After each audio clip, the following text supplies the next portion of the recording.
title of this talk is something ridiculous, like a rant that definitively concludes with the answer to the question, are games art?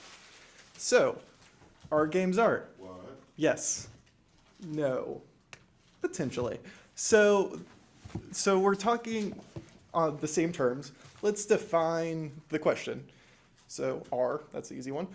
Games. That's a little bit tougher. We'll come back to it. Art. Ooh, that's even tougher. So games and art are what I like to call fuzzy definitions. They don't really have a concrete definition that everyone can agree upon easily. So it's mostly determined by who's talking at that particular time and the culture that it's being talked about in and the context surrounding it, which makes things really difficult to talk about on equal terms. Also really confusing why we'd want two fuzzy definitions to equal each other. So why do games care so much about being art? Well, because art is culturally important. We want to be viewed as these higher echelons of society. Art has these nice big buildings and people say they're important. And there's like critics that are just like, this particular thing is extra important because stuff. So we want to be a part of that. Sorry. I rearranged it a little bit. So there is a artist named Marcel Duchamp who is famous for a thing called ready-mades. So they are things that are readily made, and he puts them in an art gallery. There's one particular one that I want to focus on, which is just a snow shovel suspended from the ceiling. And it is titled Prelude to a Broken Arm, which is a pretty good joke.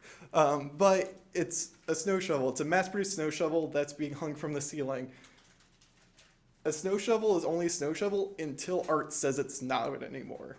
That particular snow shovel is worth significantly more than just a snow shovel you can go out and buy. So art has imbued it with some form of external value, more so than just the object itself. It has importance because there's a name on it and it's in a gallery. So why do we care so much? Because we're still afraid that we're still viewed as toys for kids, despite the fact that hasn't been the case since like the 90s. We were viewed as trash for children to consume, despite the fact that the highest selling games now are all for adults. And they have adult topics, and there's tits everywhere because we have no self-control. So we're scared of still being viewed as this. And what I'd argue is the guy that kind of brought this whole thing on, and why we seem to give a shit so much, is Roger Ebert. Used to be famous film critic. Well, he's still famous, he's just dead now. He wrote an article that said games can never be art. Of course, we got very upset by this because he's not saying games can become art. It's not saying the definition can change to allow us to be art. He's saying it can never be simply due to the fact of, to the medium that it's described to, which doesn't make sense, and that argument's bad because movies weren't viewed as art for a very long time because culture exists and art is again defined by its culture it's presented in. I mean, games have been in art galleries. I've been in an art gallery. The Smithsonian did a big mass consumer show for games that are produced for an audience, just like there at the Smithsonian, arguably one of the biggest museums. So maybe we should move past this question because it doesn't really mean anything.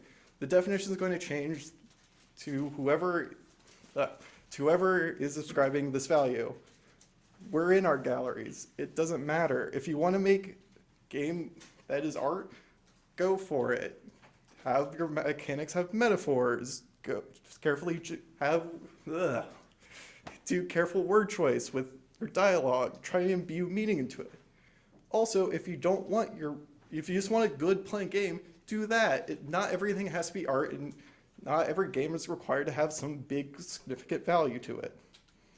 And art game's art. It doesn't fucking matter. Yeah, that's it pretty much.